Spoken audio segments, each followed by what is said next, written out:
TV रख के पास पागल हुई सास।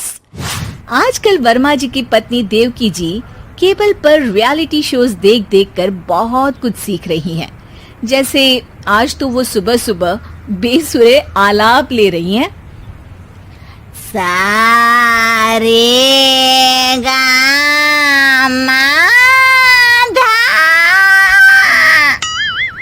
माँ जी, सारे गामा पाधा नीसा होता है। अरे वो तो सब गाते हैं, ये मेरा स्टाइल है। आवाज तो कम कर लीजिए माँ जी, पर्दे फट जाएंगे कान के।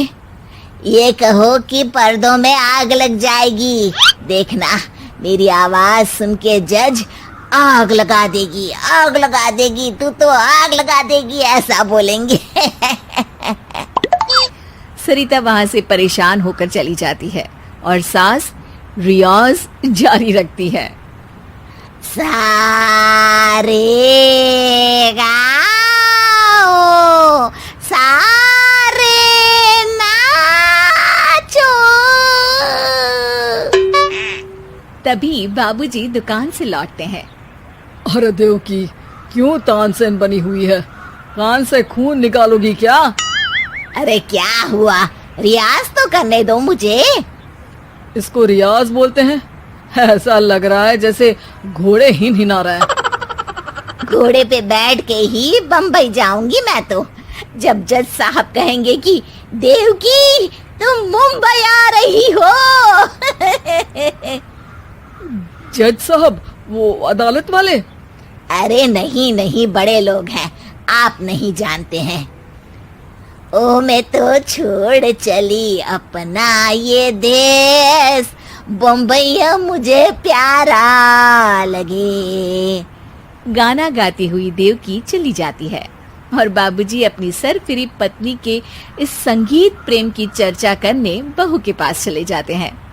अरे सरिता बेटा, सुनो तो, ये तेरी सास को क्या हुआ है बेटा? सुबह तो अच्छा भला छोड़कर गया था इसे। सिंगर बनेगी अब वो। सिंगिंग रियलिटी शो में जाने की सुबह से तैयारियां चल रही हैं इनकी। हाँ, अब तो कोयल के सुर मेंढक छेड़ेगा। हे भगवान, सद्बुद्धि दो इसे। इधर बाबूजी भगवान को कहते हैं और उधर राधा रानी प्रकट हो जाती है, देवकी की मोहल्ले की सबसे पक्की दोस्त। क्यों री देवकी, काहे इतना गला फाड़ रही है? कोई चीखने चिल्लाने का कंपटीशन है क्या? अरे ये देख, नया सिंगिंग शो, मैं भी गाऊंगी, हिंदुस्तान के दिलों की धड़कन बनूंगी। अरे इतना बेसुरा गा के दिलों की धड़कन नहीं, दिलों का अटैक बन जाएगी। इससे तो अच्छा है कि नाच ही ले। वैसे भी दिन भर मोहल्ले में नाचती तो रहती है तू, कभी इसके घर कभी उसके घर। देवकी को समझ में आ जाता है कि उसका गाना किसी को पसंद नहीं आ रहा। अगले दिन सरिता देखती है कि सास पैरों में घुंघरू बांध के नाच रही है। अरे माँ जी, क्या मंजुलिका बनी हुई है आज आप? अरे नाचने दे बहू, जब तक है जान जाने जहां मैं नाचूंगी। अरे माँ जी, अभी जान निकल जाएगी इतनी जोर से नाचेंगी तो। अरे अरे, क्या कर रही हो? अरे दिख नहीं रहा, डांस कर रही हूँ। अरे जैसी तुम्हारी हरकत है, तुमको तो नागिन डांस करना चाहिए।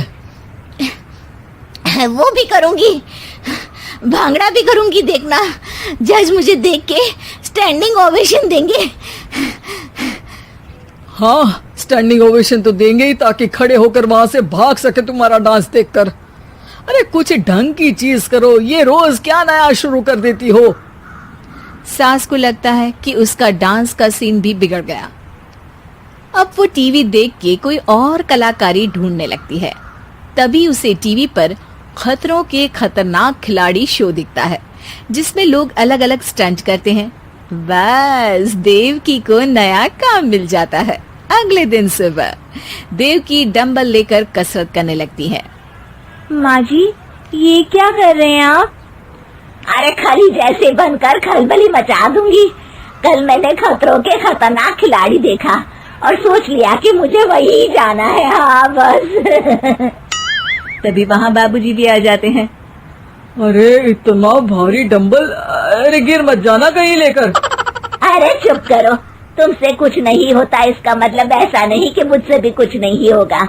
मैं तो खतरों के खतरनाक खिलाड़ी में जाने वाली हूँ। हाँ, मैं तो इस शो में तभी गया था जब तुमसे शादी हुई थी। तुमसे शादी करना भी खतरों के खतरनाक खिलाड़ी में जाने से कम थोड़ी ना। अब चुप भी रहिए। अरे बहू, वो भारी वाला डंबल उठा कर ला तो। अरे ना माँ जी, आप संभाल नहीं पाओगी। अरे मैंने टीवी में देखा था, एक आदमी कार उठा लेता है, इतना तो मैं उठा ही सकती हूँ ना। बहू घबराते हुए भारी वाले डंबल माँ के हाथ में दे देती है। जैसे ही माँ दोनों हाथ ऊपर करती है, पूरे शरीर का बैलेंस बिगड़ जाता है और वो पीछे की तरफ गिर जाती है। डंबल जाकर टीवी में लगता है और टीवी फूट जाती है। माँ जी, उठिए माँ जी। बाबूजी बहुत तेज हंसने लगते हैं। बाबा बाबा, टीवी और बीवी दो टेंशन थे मेरे, आज एक कम हो ही गया। बहू भी सास को उठाते उठाते इस बात पर ताली बजाकर हंसने लगती है और देवकी फिर से गिर जाती है। और इस बार देवकी भी अपनी बेवकूफी पे हंसी रोक नहीं पाती।